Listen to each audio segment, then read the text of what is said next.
defar sa njaboot yàlla bu la sa njaboot nuyu ci mën a fen yaa bon.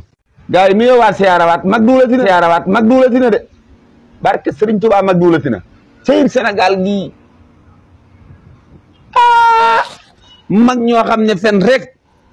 xoolal kii mel na ku diwoo tamaata njamb sëñ bi xuma tamaata loqati yaa mën a duul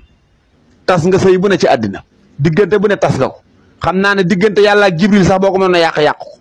waaye moo lay tëdde ku mënul ci diggante Jibril ak yàlla dara mënoo ci diggante Ousmane Sonko ak Diomaye yow nag duulkat international nga da ngaa xam sax ni ñuy duule nag ndax duulkat dëgg buy duul ab duulkat lay tudd mu naan Bah Diakhaté def na ca enquête Bah Diakhaté kañ la tàmbalee defee enquête Bah Diakhaté def na ca enquête bu extraordinaire yaa mën a duul Bah Diakhaté daa mën a enquête yow yaa xam ni ñuy duule duulkat dëgg nga yaa mii ni duul yaa bon yow laa yaa bon te ngaa defaru defar sa njaboot yàlla bu la sa njaboot nuyu ci mën a fen yaa bon.